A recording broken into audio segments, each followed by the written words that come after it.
KPCC ನೂತನ ಅಧ್ಯಕ್ಷರಾಗಿ ನೇಮಕಗೊಂಡಿರುವಂತಹ BK Hariprasad ಬುಧವಾರ ಮೊದಲ ಬಾರಿಗೆ ಬೆಂಗಳೂರಿನ ಕ್ವೀನ್ಸ್ ರಸ್ತೆಯಲ್ಲಿರುವಂತಹ ಕೆಪಿಸಿಸಿ ಪ್ರಧಾನ ಕಚೇರಿಗೆ ಭೇಟಿಯನ್ನ ನೀಡಿದ್ದಾರೆ.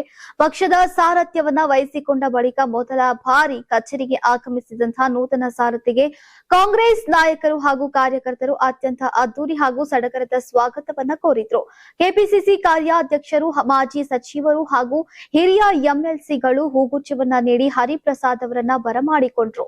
ಇದೇ ವೇಳೆ ಸಚಿವರಾದಂತಹ ಜಮೀರ್ ಅಹಮದ್ ಖಾನ್ ಕೂಡ ಕೆಪಿಸಿಸಿ ಕಚೇರಿಗೆ ಆಗಮಿಸಿ ನೂತನ ಅಧ್ಯಕ್ಷರಿಗೆ ಶುಭವನ್ನ ಹಾರೈಸಿದ್ರು. ಕಚೇರಿಗೆ ಭೇಟಿ ನೀಡಿದ ಬೆನ್ನಲ್ಲೇ ಆಡಳಿತಾತ್ಮಕವಾಗಿ ಸಕ್ರಿಯರಾದ ಬಿಕೆ ಹರಿಪ್ರಸಾದ್ ಮೊದಲ ಅಧಿಕೃತ ಸಭೆಯನ್ನು ನಡೆಸಿದ್ರು. ಮುಂಬರುವಂತಹ ಜಿಬಿಎ ಚುನಾವಣೆಗಳ ಸಿದ್ಧತೆಗಾಗಿ ಪಕ್ಷದಿಂದ ನಿಯೋಜಿಸಲಾಗಿರುವಂತಹ ವೀಕ್ಷಕರೊಂದಿಗೆ ಅವರು ಸುದೀರ್ಘ ಸಮಾಲೋಚನೆಯನ್ನ ನಡೆಸಿದ್ರು. ಈ ಪ್ರಮುಖ ಸಭೆಯಲ್ಲಿ ಜಮೀರ್ ಅಹಮದ್ ಖಾನ್, ಹಿರಿಯ ಮುಖಂಡರಾದಂತಹ ನಸೀರ್ ಅಹಮದ್, ಸಲೀಂ ಅಹಮದ್, ಜಿಎಸ್ಸಿ ಚಂದ್ರಶೇಖರ್, ಬೇಳೂರು ಗೋಪಾಲಕೃಷ್ಣ ಹಾಗೂ ಐವಾನ್ ಡಿಸೋಜಾ ಸೇರಿದಂತೆ ಹಲವು ಪ್ರಮುಖ ನಾಯಕರು ಭಾಗವಹಿಸಿ ಮಹತ್ವದ ಚರ್ಚೆಯನ್ನು ನಡೆಸಿದ್ರು.